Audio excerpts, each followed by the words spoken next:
Court, that'd be fantastic, because I don't want to miss a word that Mr. Litz says. Uh-huh. So welcome everyone. We're going to get this party started, and we have Ryan Litz here who's going to talk to us about comps and everything comp related. So Ryan, take it away. Awesome. How's everybody surviving? Making it? I'm good. I'm Making good. it in this craziness? Yes, I am. Anybody else? Mm-hmm. Everybody's on mute, so there you go. I like it that way. Yes. Doing well, taking a lot of time to learn new material and study.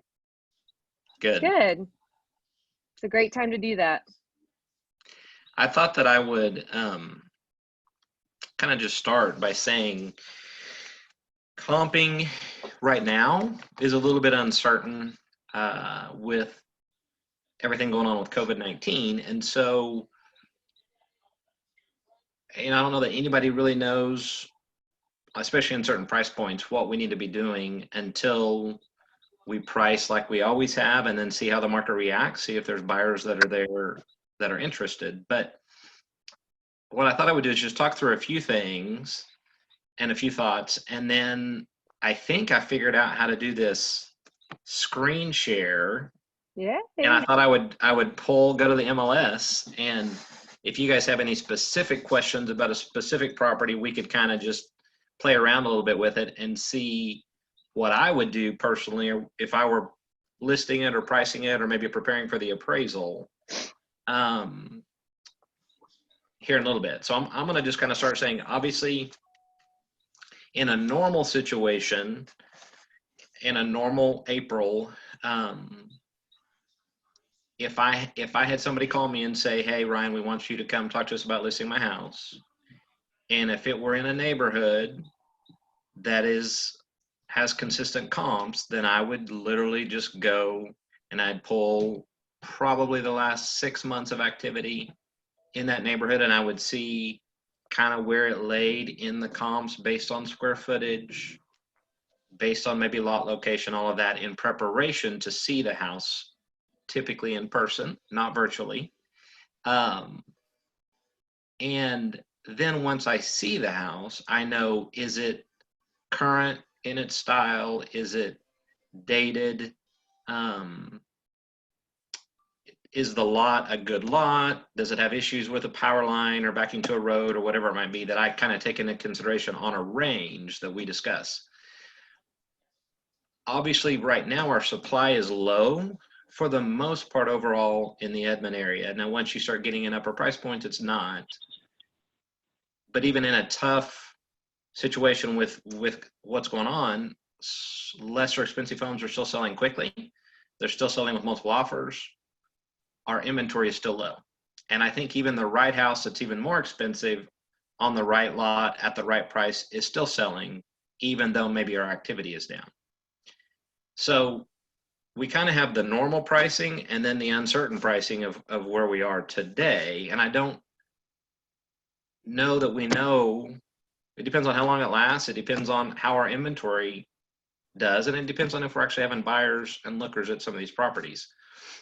As an example, I listed a 440 house in Piedmont Schools a couple of weeks ago. I believe I was looking, it was March the 21st, and I had 8 showings in a week. 2 of those were second showings, and we got an offer. Unfortunately, the offer was low based on everything going on, and we were not able to get it put together. I have not had a showing on it since last Wednesday, so I've not had a showing in a week, but I have a second showing today with a potential offer coming. So I've been debating in this last week, the last 7 days. I know I'm too high based on the offer and based on activity with no other offers, but how too high am I? And so I've been debating, do I press for a price reduction? What do I do? Well, one of the people that had seen it 2 weeks ago is coming back today. They were stressed about everything going on. They were working on their financing, and they're coming back today, hopefully, to make a decent offer that we can get put together. So in a normal situation, I would have already gotten a price adjustment. I would have already pushed for one. But because I'm so uncertain, especially at $440,000 in Piedmont Schools, I don't really know. And so for me, it's having to kind of step back and not push a seller as much as maybe I would have if the market were normal, and wait and see what the traffic does. Now, as I'm talking about that example, does anybody have any specific question or clarification on that? I have one, Ryan. Yep. It's Kim Baker. So after 8 showings and an offer that came in that was low, you would, if you couldn't get that offer put together, you would automatically say, we're too high, we need to go lower? I would normally, in a normal environment, especially if I had it maybe up to 10 showings, maybe 8 isn't quite enough, but if I've had that kind of activity and that kind of lookers, especially I've had an offer, the offer came in close to 10% under list price. And we negotiated it and we got within about, 2 or 3%, but it was too early on the listing, but then we go a week with nothing. And so it's harder for me to answer that question today on what I would normally do because it's uncertain. But yes, in a normal environment, if I get a lot of strong activity at the beginning and I feel like it's a market that house should be selling, then I'm gonna push for a reduction because I feel like the market has rejected our price. You're back on mute, Kim, but what kind of activity have you had specifically on the one that you and I had the cross sell on since you listed it? Oh, none. Okay. I've had absolutely none. Got it. And I just listed that last Thursday. So Okay, it's been a week today, nothing. Got it. Yep. So, and that's hard to know because like I told you on the My 440, I didn't have a showing in a week either. Right. So I don't think that's necessarily a gauge yet. It depends on their motivation and it depends on their timeline. I did some reverse prospecting, and one agent replied and said his buyers are moving here from out of state and they're not doing anything on the buy side until they sell where they are. Mm-hmm. So I think that could be the case where we are with a lot of people right now. Got it. Right, I understand. I have a question about the showings that you had previously. Yep. Do you know if those buyers actually purchased or were they just looking? Because to me, that would be kind of an indicator too, if they ended up buying something else. Yes. So far, I had 8 showings and 2 of those were second showings. So I had 6 realtors show and then 2 of them showed a second time. I've only been able to confirm that 1 has bought. So one of my second showings did go under contract on another home in Piedmont. The other ones I have not been able to confirm, and I do watch that. I watch the activity just to see what those same realtors are pending, just to see what I missed out on. So it is hard to know. It may be that the buyer got nervous because their own job was in jeopardy, or maybe their financing, they were uncertain based on the rates, or maybe they were nervous about just getting germs and going and seeing homes. But yeah, I've only been able to confirm 1 of those 6 has actually purchased. Okay, so I've already said that supply is low for the most part, especially I would say maybe under 300, maybe 350. It's fairly low, especially in the Edmond corridor, I-35 corridor, for sure low once you get to the east side of town. But once you start raising the price, then obviously the supply gets higher and not as many buyers. When people are worried about losing their job, as oil and gas companies have been laying off, you see a lot less interest when people are worried about having cash on hand, security, health, all of those things. So the more expensive the home, unless it's really, really special with something unique, I think we're going to typically see a little bit of a supply increase because the demand is decreasing. Maybe even some of the people in some of these upper price ranges are needing to downsize. And so you may see even more of a demand for that mid-range 200, 250, 300. You might see even more of a demand for that over time as this all shakes out.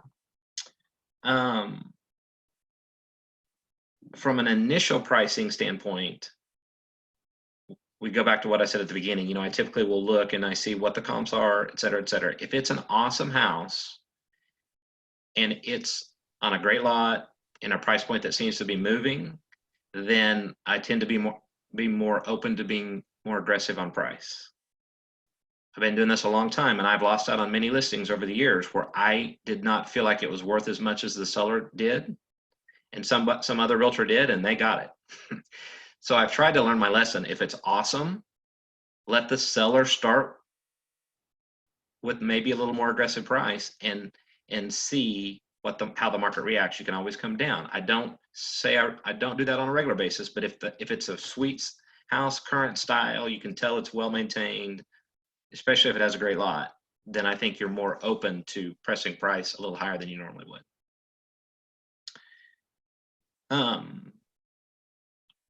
One thing that I feel like I always am thinking about, and you guys probably are too, and that is listing in such a way that you feel like you can justify it when it comes to the appraisal. So what I also try to do, not only do I try to list in the right zone that gets me activity and gets it sold fairly quickly, I also am thinking about, okay, making sure that we're not going to have a value issue.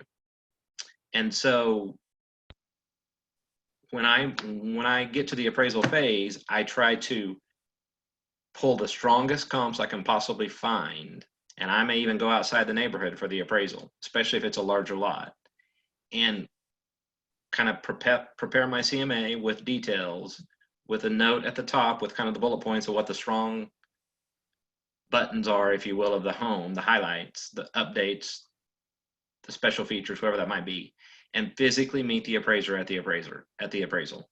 Every once in a while, if I know them fairly well and I've done deals with them and I can't be there necessarily, I'll email it to them or I'll text it to them. But I very, very rarely miss at least some sort of communication with the appraiser, because just having small talk and just showing them that you care makes a difference, especially if it's a strong comp. If I feel like, wow, we sold it, maybe it was multiple offers and it went up $5,000, $10,000, whatever it might be, try to find the strongest comps I can and then physically meet the appraiser there. I think once you've gotten it on the market, then the best gauge is activity and feedback. And like Tracy said, if people are buying, if those buyers are true buyers and not just looky-loos, what are they buying? How does it compare to your house in price, in condition, in location, and staying on top of your price? I do not want a listing that sits on the market very long, especially in the spring and summer of a normal year. And if it's setting longer than I think, especially if I'm getting activity, it's price. It's always price. One time when I first started at Keller Williams, Drew Lee was my coach, and one thing that he said was, I think it's 80%. Price is 80% of marketing. You can market till the cows come home and you can be amazing and you can spend money like crazy, but if you're too high on price, you're never going to sell the property. And so that always sticks in my mind. I don't over market things. I need to be better at marketing. He also used to say on that, all you're doing when you're marketing a price or a home that's overpriced is you're just marketing an overpriced home to a market that will never sell. So you're just throwing your money away. Yeah, that's exactly right. And so you've got to stay in touch. Don't defend a price because you think it's worth it if the market's not willing to pay it. It's all about what a seller's willing to sell it for and what a buyer's willing to pay. No matter what you think, and like I told you earlier, it can be higher than I think. And so if it's a sweet property, I try to allow that so I don't lose out on that listing, and I don't want to underprice anything either, but at the same time, there's that sweet spot somewhere that you have to find during the process of getting a home sold. Okay, I'm going to take a break for a second. What questions do you have from that? Or do you have a specific property address, that type of thing, that I could see if I can figure out the screen share and do a CMA? Hey, Ryan, this is Lisa, and I might have missed what you said at the very front of the call, but do you have specific criteria that you use when you're trying to create a listing price, or is that for another call? No, that's good. I think it's, unless, if I haven't seen the property yet, then I try to be as general and generic as possible. If it's a neighborhood that is moving and there's a lot of sales, then I try to keep the comps within that specific neighborhood. If it's more of a unique, maybe acreage property, maybe it has a pool, maybe it's a large lot, or maybe a 1 acre, 2 acre, 5 acre, whatever it is, maybe I'll look in the general area and kind of see what other homes might fit that criteria. But I try at the very beginning, at least, to stay as specific to that area as I can if I feel like the house is competitive. If I feel like the house is not as nice or maybe nicer, then you kind of have to revisit that. But if I haven't seen the house in person, then I start as specific as I can to the location that the house is located in. And as far as criteria within that, if a house is at the larger end of a neighborhood, then I typically don't give it as much value per square foot. And if it's at the smaller end of a neighborhood, then I typically give it more than the average price per square foot. So Why is that? Because people in general and appraisers in general see price ranges that neighborhoods have. So for instance, say Bristol Park in Edmond, historically, it's getting higher now, but historically it was about 175 to 200.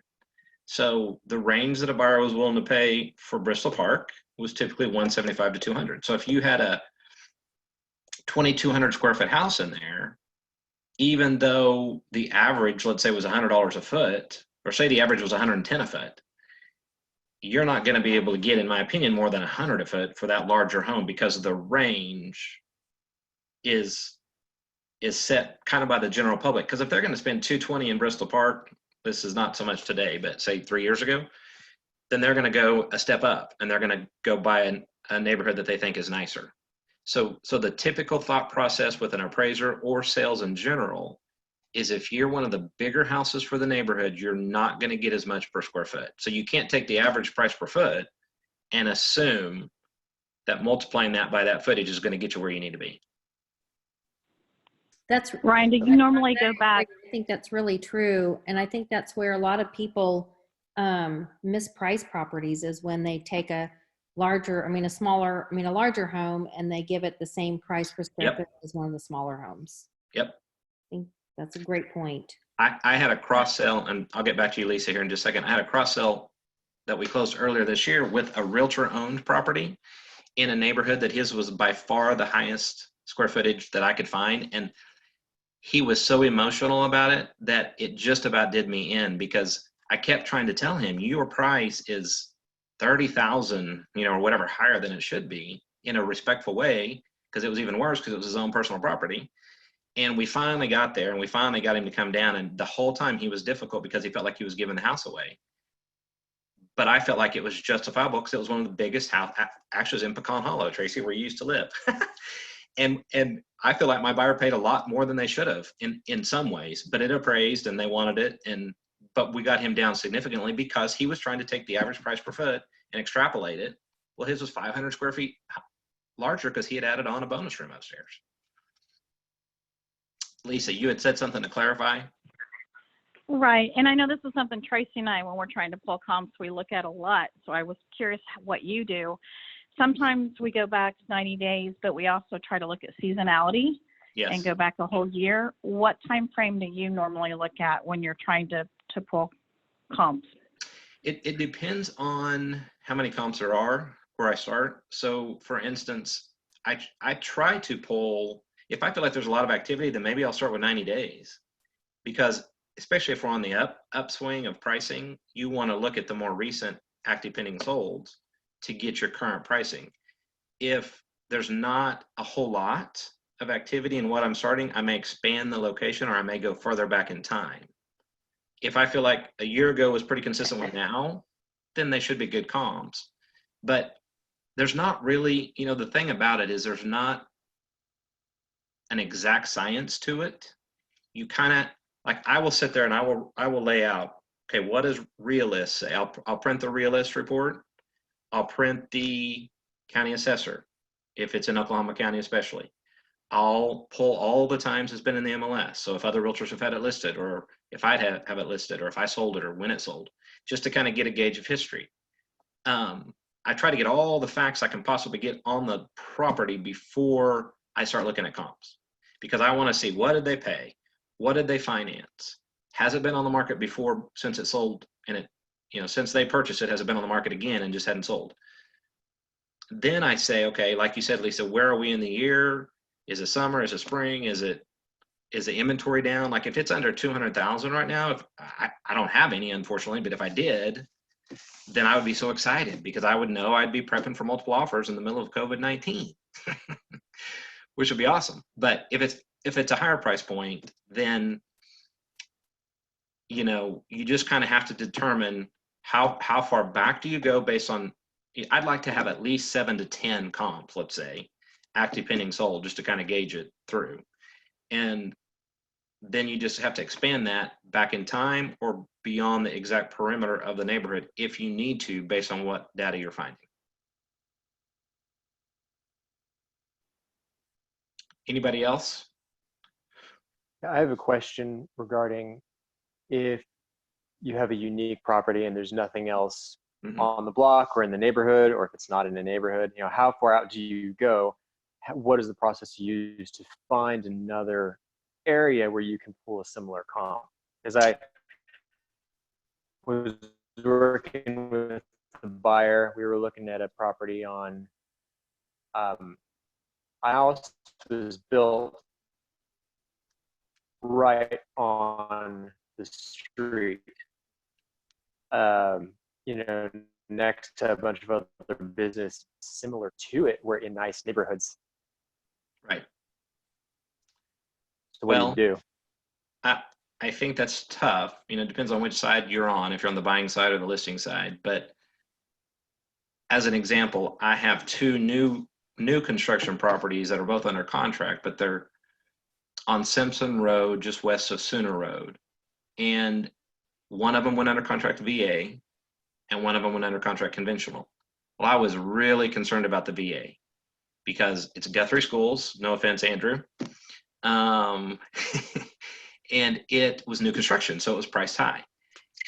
So I met the VA appraiser there, and she said, "Oh, we're not gonna have any issues." I said, I didn't question that, obviously. I said, okay, great. She goes, with VA, they don't make you stay in the exact location. They make you stay in the school district, but they don't make you stay in the exact location. So I can go outside the neighborhood as long as I can find some good comps. I can't use Edmond schools, but I can use others in Guthrie, which I had pulled already for her. And I'm still waiting to hear, but I don't anticipate any problems based on what she said. So that was a little bit of a surprise to me because I was concerned, and I had pulled the strongest comps I could find. But when you have a unique property, if I'm on the listing side, then I will, for instance, if it's a Deer Creek property, depending on how far out it is, I'm going to be pulling some Edmond. I'm going to be pulling some, maybe even Northwest OKC if it's acreage, if there's a barn, if there's a pool, or whatever it is. Just kind of, you've got to find something. And there's got to, even if you have to keep going, you have to keep expanding your parameters until you find a decent pool. I like to try to start fairly small, but if I have to, then I'll expand it to get some decent comps. If you have the buyer, you might also ask the the listing realtor, hey, not in a condemning way necessarily or condescending, but in a respectful way, just say, hey, just curious, buyer, just trying to provide some comps to the buyer, just wondering what you are polling or what areas you're polling, and get some support that you can then use to go back to the buyer. Okay. But it's hard. There's no right or wrong way to do it. You just have to be creative and think outside the box until you start finding some things that fit in the funnel, if you will. Okay. So then you just look through dozens of different properties online until you happen to find the one that is similar enough, or is there I try an to easier start way small. I try to start small and expand if I need to. So I'd start as small as you need to, and then if you're not finding what you need, then expand from there. But I try not to be too general in the search. And if you have anything specific, feel free to reach out to me separately and I'll give you my thoughts. But Brian, on going out, is there a specific like range you'll go? Because I usually do the map and kind of go out, and I've heard before 5 miles is about what appraisers go. I don't know if that's still accurate or what. Do you have any thoughts on how far out we can go? I don't necessarily, but I think it depends on the kind of property. If it's just a regular house in a regular neighborhood, probably you're not going to be able to go out too far. Now, I've done it before if it's really strong and I felt like I needed to, but if it's acreage, More unique, yeah. then yeah, I mean, I think 3 miles I would start with and see what you can fit. And that's not anything based in science. That's just in my mind. And then maybe expand it to 5, probably try not to go beyond 5. But like I was telling you with this VA appraisal, she didn't act like it mattered how far away it was from the house as long as it was in the same school district. Now, it was an acre-sized lot, so I don't know. I didn't ask specifically if that was why, because it was a larger lot and not in a true subdivision. But I try to stay as close as I can to the subdivision if possible, and expand it if I need to. But I don't have a real specific on how far I expand it. But I don't want to expand it too far because I want to picture myself sitting there with the appraiser or them having questions and me being able to justify the price. And I think it depends too, before COVID-19, we were really on an uptick, and it was almost like you could kind of really price things pretty high in certain areas and get it, and higher than you would think. And now I think we're going to have a little bit of an adjustment in some areas. So it'll be interesting to see how that all shakes out.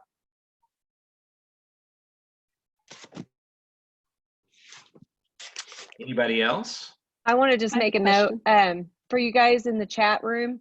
There's some scripts that I planted over there that kind of go along with what Ryan was talking about earlier about, the market's what dictates price. And Diana Kokoska has a ton of scripts. So I put the ones that are just for getting a price adjustment, but then I put the entire file that's for all sellers. So that'll give you guys some things to kind of look at. I was just catching up on those notes. I didn't even see some of those.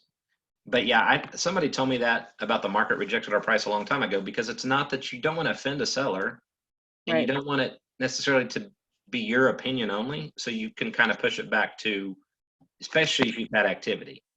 The old adage used to be, if you go 2 weeks without a showing, it's price. If you go 10 showings without an offer, it's price. And I think in a normal situation, that still is very, very true. And I think once all this calms down, which I think it will soon, then think about that. If you have 10 showings without an offer, you're probably too high. If you go 2 weeks without a showing when there's other things that are showing, then you might want to consider price also. Now, when it's holidays or this time of year, with the issue that we're dealing with, it's a little more difficult to know that. But little things like that, little quips, price is not 80% of marketing or 90% of marketing, whatever that is. Any of those little things that, I'm not a big script guy, but those are scripts, and those are scripts that stick with me because they're real and they're honest and they're true. And I've seen them work time and time and time again. And because I believe in them, I can share them with passion, and I've seen the results come time and time again. Ryan, there's a comment for you from Brittany, Okay. or question. Sorry, let me catch up. Brittany, what about running an RPR report? Oh.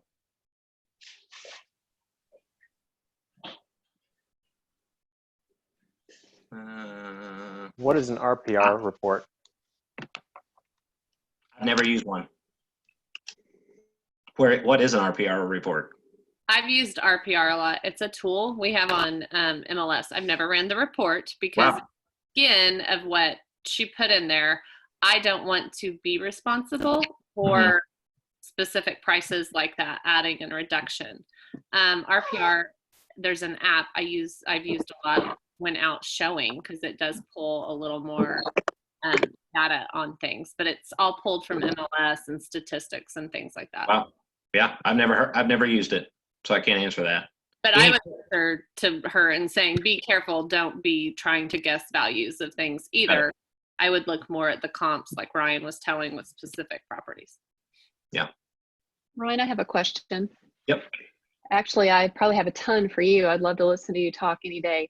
Thank you. So we've talked a lot about, well, if you have a different type of property, hard to find comps. But what about when you're in an area where you have a lot and you're trying to really narrow things down? I'm thinking kind of two different types of questions. One, do you have a square footage you might try to expand or narrow by square footage? And also, how do you know how to make adjustments? For instance, a house has a 3-car garage instead of a 2-car garage. Is there some magic list somewhere for adjustments? Unfortunately, there's not. I've got one right now that is under contract, and it's in a neighborhood where there are primarily 2-car garages, and it's a 3-car garage. And so I felt pretty confident pricing it higher accordingly. However, we started getting into the feedback of, well, it needs painted, the fence needs some work, et cetera, et cetera. So it's almost like some of the cosmetic things that a buyer wanted to put money into equaled the value I thought maybe the 3rd-car garage would add. So no, there's definitely not anything that I do. Now you can ask an appraiser and they'll tell you, yeah, it'll add $5,000 or $3,500 or whatever the number is. But it all comes back to what the buyer's willing to pay. And so in the neighborhood in the one I was just telling you that has a 3-car garage and primarily 2, to me the range was pretty much 210 to 225. That's what I was seeing in the comps. It was pretty much all day long 210 to 225, all the sales. If they were small, they were high per foot, but they were at 210. If they were big, they were lower per foot, but they were maybe at 225. So we priced it at 225 because it had a 3-car garage, storm shelter, study, etc. And that was too high. We had to come down some because of we received an offer or two and realized we were too high and had to tweak that. So no science to it. I look at the ranges, and if it's big for the neighborhood, for the comps, I may push that upper range a tiny bit, but not much. So for instance, if it was a lot bigger than most of them in there and the highest sales price is 225, I may go to 229.9. But I'm certainly not going to go dollar per foot difference at 235 or 240 because I feel like the neighborhood doesn't support that. But yeah, square footage you had asked, ranges. Yeah, if it's a 1,300 square foot house in a primarily 1,500 square foot neighborhood, then I'm going to try to find as many of the under 1,500 square foot comps as I possibly can, or go outside the neighborhood to find those, because the price per foot's definitely going to be higher. Just like in what you see in Edmond right now, before all this, you couldn't find a house for under, what, 140, 150, it seems like. And it almost didn't matter how big the house was. If it was over 1,000 feet, it's going to be 140 or more. And so you were seeing 150, 160 square foot houses going under contract, appraising and closing, even though they might have been smaller than the typical house that was selling for 150, 160. So narrow it if you can for the neighborhood, but then expand it to the location, to that part of town, to the area that a buyer may be looking at that you're going to be competing against. Thanks. Once again, I wish there was like a checklist, and yes, if it has this, add this, but in reality, it's such an emotional deal that you want to get as factual as you can to appeal to the emotions to then be justified by the appraiser. Ryan, one of the things that Lisa and I also do is sometimes we'll pull our other neighborhoods that we might be competing with, and we'll kind of take a look and see what's in there. And then also, depending on the price range, we might pull new houses and see what the new construction is to make sure that we're less or the least competitive. That's great, especially depending on your price range. Unless the house is amazing with a pool or something, yeah, you certainly don't want to be priced higher than brand new construction. But I think that's a great idea. If for instance, let's think Fair Cloud Hills, let's say smaller Fair Cloud and Ashford Oaks and Steeplechase, all those neighborhoods up and down Coltrane.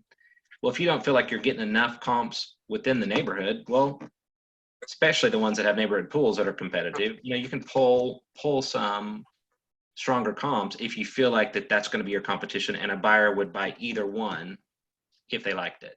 And it's a great idea. Does anybody have a specific house or a specific thing that you want to just say, hey, let's kind of go through? Amy? I saw that hand. Sorry, I was trying to unmute. Yes, I actually have I have one in Yukon. Okay. That is, it's on the outside of Yukon, so it's right on the edge, like, 10th and Sarah Road. Anyway, it is the little neighborhood is small. It's about 2 blocks, like a circle almost, and they're all acre lots, and they're all older homes, like 1980s, that kind.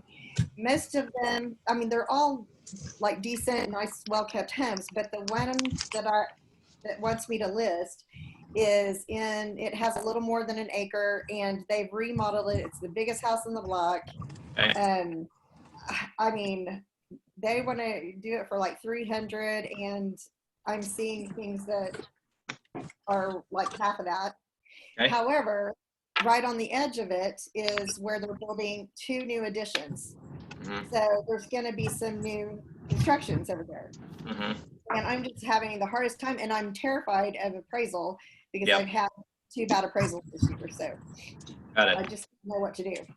What is the address? It is 10400 Northwest 15th Okay. in Yukon. I don't know if you knew that. So 10400 Northwest 15th. Okay. So it's never been in the MLS before. Correct. When I went on Realist and looked up, and it's like 3,000 square feet, 325, and they bought it for 163. Okay. What do you know the name of the neighborhood? Sun Valley. Sun Valley. Mm-hmm. Okay. So let's just pull up Sun Valley, and let's just go the last 6 months. There's only been one. Okay. So then I'm going to go further. I'm going to go a year until I start seeing something. Okay. Let's just go 2 years just to see. Okay. Whoa. Did you say it's Yukon schools? Yes. Wonder why so many sold the year before. Okay. I know. And yeah. So, and you said it's 3,000 feet? Yes. Wow. You want to up against? Wow. Here's a perfect example of what we were talking about earlier as far as footage. You're going to get way less. Yeah. So the good news is there was a 2348 square footer that sold for 275. Right. So okay. that's a good sign. Now, how long ago was that, and what did it have? You guys can see the screen, right? Yes. Yes, it works. Good job. Woo! I'm a techie. Okay, so it closed July of 18, so coming up on 2 years ago, which I would normally not go back that far, but if we're trying to see, hey, what kind of price does this neighborhood support if a house is big enough? Okay. We at least know that would be one to consider, and you analyze it and say, okay, how does the lot compare? How does the age compare, et cetera, et cetera. So at least we got a 275. Now, here's what I'm going to do. I'm going to go back to my criteria, and I'm going to say, give me anything in the neighborhood over 250 ever. So I'm going to get rid of that sold days. Oh, okay. And there's one more. So let's see what that one is. There was one at 258. Which so now that's weird. That's an old one, whereas the other one was newer. Is it a combination of older versus newer? Yes. Yes. Okay. It's the one he has, which is on that Northwest 15th. That street is it is older. It looks like 1980s on the front, and then I call it the Peter Pan house because you go inside and it's like amazing. Okay. Very updated tile and. So I would do this. So just this is quick and dirty, but I would look at these 2 houses because you know you got a 258, you know you got a 275. So at least you can justify, and if your house is up, this is 2,500 feet, the other one's 2,300 feet, yours is 3,000, then I feel like you could at least justify in that 275 range. Okay. And then your goal is to see, can you push it any higher than 275? Now, the other option is, because it looks like these are larger lots, one's a half acre, one's almost an acre, you can kind of draw a circle in that area, a perimeter of saying, hey, what else is out here on half acre larger or, larger lot, what are the comps looking like that are within a few miles of this specific house? Okay. But my gut is never in a million years could it go more than 300, and maybe you could push 275, but somewhere in that 275 to 300 tippy top, unless it's amazing with a pool, an amazing lot, et cetera, et cetera. Yeah, I mean, yeah, it has some perks. It doesn't have a pool, but it's got like this incredible back porch, and Okay. it is nice. But okay. Well, then you could go outside the neighborhood for that. We know the highest sales price in the history of the neighborhood in the MLS is 275. Okay. It was a smaller house. So then you could go outside the neighborhood and say, can I justify going any higher than that based on other comps in the area that are similar, but not necessarily in the same neighborhood? Okay. A great example. Who else has an example? I have one more if no one else has one. Problem child. Any other takers? I got one, Ryan. Oh, great, Andrew. Go ahead. It's not in Guthrie. It's in Deer Creek Park. Okay. And the address is 15904 Positano Drive. Okay. I've got an appraisal issue on it right now. Is that the one I showed? Yes. That's funny. Okay. Well, I've been in it. Okay. So it's let's a just. VA buyer. Sorry, go ahead. It's a VA buyer. Okay. So did you get Tidewater? Yep. Okay. And you got 48 hours, whatever, to submit? Correct. Okay. So let's just say there's been a lot of comps in there, and yours is the one on Positano. So yours is 1648 feet. Okay. So you're at 215, which is 130 per foot. And so what I did is I looked plus or minus a couple years. Yeah. Typically plus or minus a couple 100 square feet. Okay. And I'm getting things right around the wheelhouse where we are. We did go under contract at full price. Okay. We got $3,000 in seller concessions. Mm-hmm. And so when I look at the sales over the last year based on that, I mean, well, within the last 6 months, I mean, we're right around that wheelhouse for it. Mm-hmm. And some of these homes that I'm looking at that sold, in my mind, are not as nice. So I'm just kind of, this is newer. So here's what I did. So I just went back and I said, okay, show me things built in 18 or older, and then we'll have to exclude, but we could let's go to the last 6 months. And let's say 18 or older, 2018 or older, year build, and then 1,800 square feet or older or smaller. And let's just see. Let's just kind of scan through here. This one is an 18 build, so I don't know. That's right at close to the price per foot you're at. That's probably hurting you because it's same year, a tiny bit bigger, and sold for 210. Let's see if anybody in our office did that one. Just kidding. So Andrew's sale probably hurt his pending that you closed last in April, because that was a 210 and it was a bigger house. Mm-hmm. Had some red tile in the bathroom and not near as nice. Uh-huh. Right. But appraiser doesn't know that. They don't listen. But you could, since you sold that one, you could certainly say that in your tag log. Yeah. You could give all those specific examples. This is why this one was less. It's a prime example of one I didn't expect to sell before this one. Like that surprised the heck out of me. Well, because you had this one under contract, right? And then it busted. Yeah. Yeah. So then you got this one that is a little newer that sold at 205. And then you got this one that's smaller and sold at 202. So similar price per foot. So from an appraisal standpoint, if he's only going 6 months out, I'm guessing if you pulled your Tidewater report or the comps that they sent you that they're using, did they send that to you? I forget. No, Okay, you don't know. just called and told me, hey, we got an issue. Send Uh-huh. your comps. Got it. So I would definitely use that one, even though it's newer. Who cares? It's not brand new. It's sold as an existing home. And then that one you can justify. You can send it and just say you sold it, and this is why it sold for less. And then I probably wouldn't send that one or that one because of the total price. When I pull comps especially for Tidewater, I try to find similar sales price. I look Does at price. everybody know what Tidewater is? You might tell them what Tidewater is. If you have an appraisal on a VA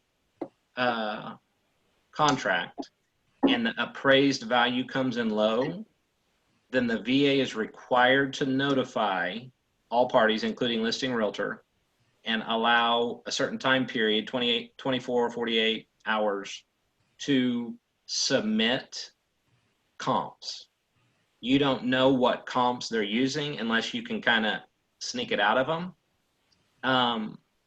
But they give you a certain time period to be able to submit the comps back to them that they will take into consideration, the appraiser will, before he finalizes his appraisal.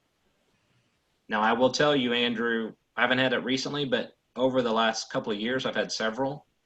And when I submit them back, I put as many details as I possibly can in my description. Like, for instance, if it has a storm shelter, but one of the comps doesn't, I try to highlight the subject houses features as much as I possibly can in what I submit back.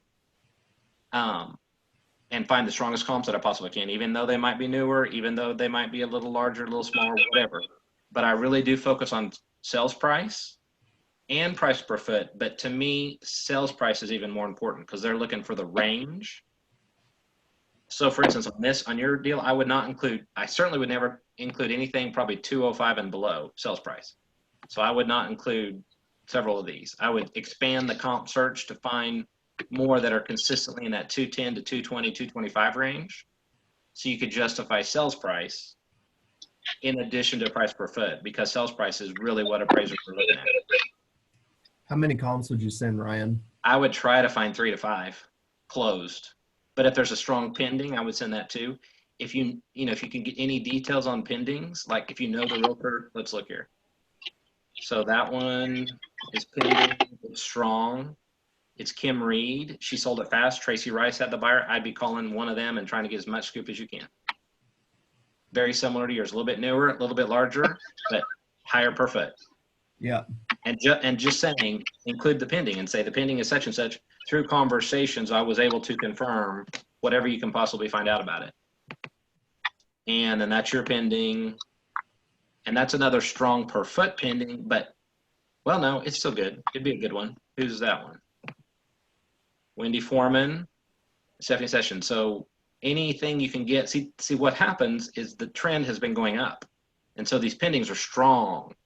But you got a VA appraiser who typically is more conservative and is looking at the solds. So even if he's not going to use the pendings as comps necessarily, but if you can get as many details as you possibly can to justify it. But I would expand your search more than what I did, and I would just kind of say, okay, increase the square footage a little bit. I put, so yours is 1648, I put 1800, go up to 1900 feet and just see what other strong comps you can find in that 210 ideally to 230 range, and include them. And include as many, for a VA appraiser, I think I've done 5 or 6 if I can. I don't want to shoot myself in the foot, and I'm saying sold. Yeah. But any details, like I had one appraiser one time that he was willing to communicate with me more than probably he should have. And so I kind of had an idea of what the comps were that he was using. And I was even able to justify on my Tidewater response how much value, well, maybe why one of his comps he was using sold for less than mine. Like I was able to say, well, it didn't have this large of a lot. It didn't have a storm shelter. It didn't have, whatever brand new granite in the kitchen. just from what I could look at in the MLS, I was able to kind of help justify why his comps were less than what my subject property is. You may not have that luxury. Depends on who the appraiser is and depends on if they'll even talk to you. But Yeah. I was fortunate in that, at that time to have that.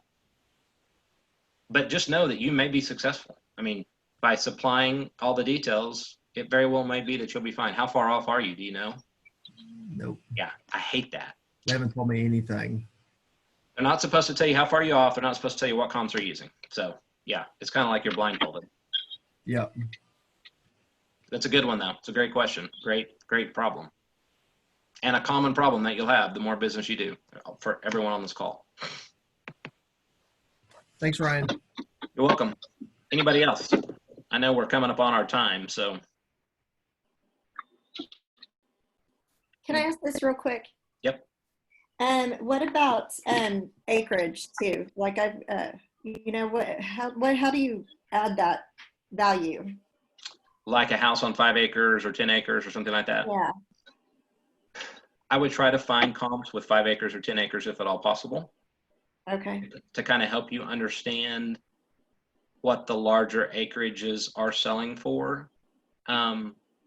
Depending on the situation and depending on if the person could subdivide it and sell off 5. Let's say it's a 10-acre tract and the house is on the east side and they could sell off the west side 5 acres and make money. Well, if it's in Edmond or Deer Creek, you know it's $125,000, $150,000, $175,000 for a 5-acre tract. So you're going to be probably minimizing it at $25,000 an acre. So it depends on how it's set up, if anybody could ever subdivide it and make money because there's value there.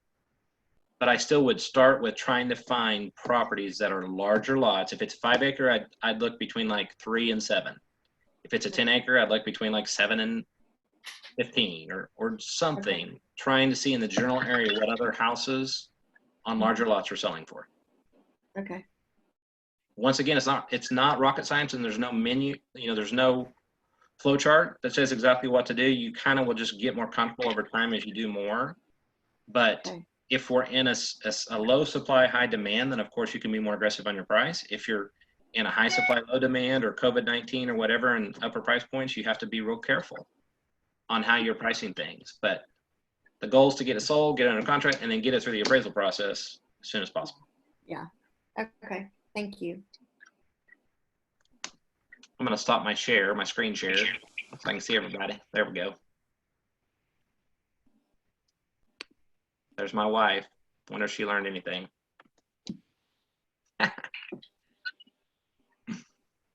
Any other questions, guys? I have one. Yep. So I've already sold the house or whatnot, but I know I priced it too high to begin with. But it sold, I mean, the homes we're selling, it's in North Coronado Heights, I would say in less than a week. But mine backed up right on Northwest Expressway. So how much should I have taken off, do you think, per square foot for that? Because that really did kill me. I think it's exactly what you did, and that is you price it where you thought it needed to be, and then you just react really quickly to what, if you're getting activity, if you're getting comments from people. You're never going to get top dollar. So depending on where top dollar is, there's no specific dollar amount you can take off. But let's say, as an example, let's say most of them in Coronado are going for 140 to 150. Don't price it above 150. That type of thing. Price it probably more average unless it's amazing, but still don't price it too high because you're going to be battling that lot location. But you can't change lot location. Right. Condition, location, price. So that's the location of those 3 big, most important things. If condition is awesome, but location is not, then price has to reflect it. Alternatively, if location is awesome, but condition is not, then price needs to reflect it. But people are willing to overlook condition more than they are willing to overlook location. Okay, thank you. Because they can make the condition fine and have an amazing property. You can't change the location. You just always have to know there's going to be a bit of a negative on pricing. Yeah. Ryan, you mentioned going on appraisal earlier to meet the appraiser. Yes. Have you found some that don't appreciate that? Here's my strategy, and maybe it's trial and error, but I just am real chill. I just show up. Hey, how you doing? You staying busy? What's going on? And just say, hey, I got some information. I'm sure you have your own, but just wanted to give this to you. And it typically has my business card a sheet of highlights and special features, the MLS printout of the subject property, full, all the details, and then the CMA. And I say, if you have any questions, here's my phone numbers, email address. I do not try to point out much. I just try to establish a relationship that is chill and not try to act like I know how to do their job. And sometimes I'll leave. I'll say, hey, you got, if it's a combo, they can lock it up. If it's MLS box, they have access, they can lock it up. Sometimes I'll just get the information I need to them and then leave. Now, there's been a few times where they schedule at the last minute and I'm already booked and I'm like, And so I'll say, hey, what's your email address or cell phone number or whatever? I'm going to text you this info or I'm going to email you this info. But I would much rather see them in person, even if it's for 5 minutes, and then let them do their job, because I feel like if there's going to be an issue, they're going to be more apt to let me know and ask me questions than just turn it in without me having a chance to justify anything. But I do not over talk it, and I do not over act. I don't act like I know what's up. I don't act like I have all the answers. I just provide the information. Say, I'm sure you have all this, but just to give you an idea of kind of what we're thinking. In conversation, I may say, man, we listed this and within 10 hours, I had 5 showings and ended up with 3 offers, just to kind of verbally tell them. And I may put that on the highlights and special feature sheet too, just so they know. I may say, that's a great point. First 5 days on the market or 3 days on the market, had this many showings and had 3 offers. It was amazing. Just so they're looking at it, they know what they're doing, and they're required to follow guidelines. I'm not trying to get them to do something wrong. I'm just trying to establish a relationship and let them know that the buyer determined the market value and they need to support it if at all possible, because the buyer's willing to pay it, and especially if there were multiple offers. And you just show up. You don't tell them ahead of time. Oh, I think sometimes, not every time, because then sometimes they'll do it through showing assist. Sometimes they'll text me directly. And sometimes if it's a text or their office sets it up, I'll say, hey, I'll meet you out there. I had one recently that it was a showing assist, and I know him pretty well. And he asked me, hey, you going to meet me there? I said, probably not. Well, then I decided to meet him there, and I got out there and waited. He never showed, and I just texted him and I said, hey, just checking. Have you already been to such and such? And he said, yes. I didn't tell him I was waiting on him. I just said, okay, cool. Just wondering. But I'd emailed him the docs and I'd sent him the docs, and the appraisal came in fine. So I'll try to tell him, just, hey, I'll try to meet you there. I'll try to let you in if at all possible. But there are certain ones that if I know them and I've done a lot of business with them over the years, it's such a relief, because I feel like if there's a problem, they'll at least let me know ahead of time, so we can at least have that conversation instead of them turning it in and then you getting a call like Andrew did from the lender saying, hey, Tidewater, or we're coming in 5,000 under, or whatever it might be, or it's already turned in and you can't do anything about it at that time. Thank you. Yep. Whew. Lots of information. Lots of information. Does anybody else have any questions? I have heard that technology has bit me again, and nobody can see the file in the chat. So I will post it on the. You can? Yeah. Just scan up, scroll up on the chat. I can see 2 different files. Okay. Kim? Kim doesn't? No. I don't see anything. When I scroll up on the chat, the first thing I see is it says from Elena to everyone, haha. There's nothing else above that. Well, it's below that. Go down. It's like. That was the very first comment. Was 2:21. Yep. I see Cindy's chat to everyone about Diana Kay.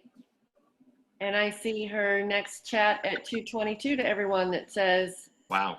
Yeah, that's all I see too. Same. I don't see it either.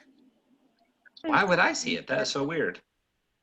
Are you guys looking under everyone or the private? Everyone.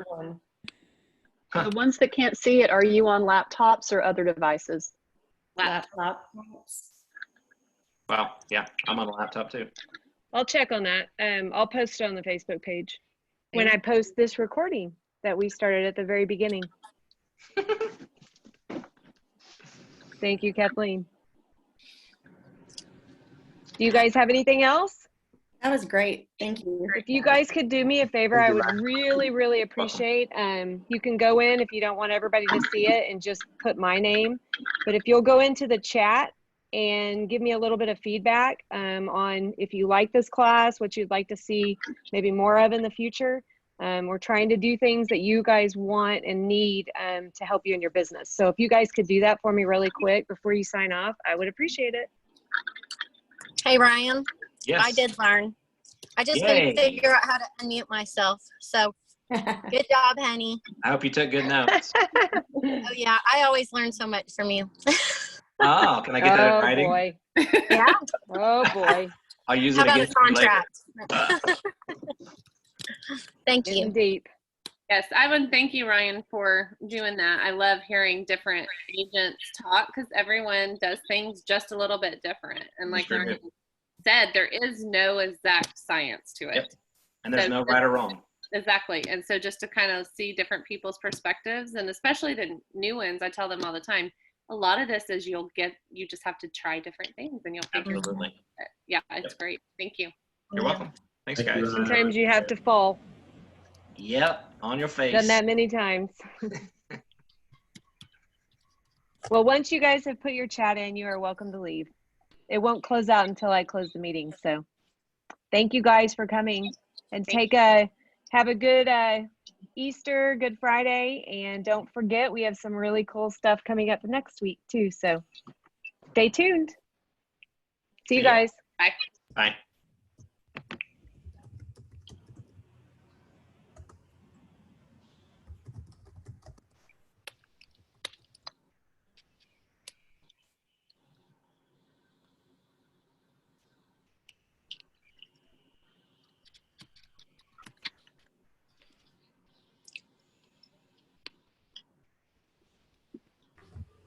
Did you see mine?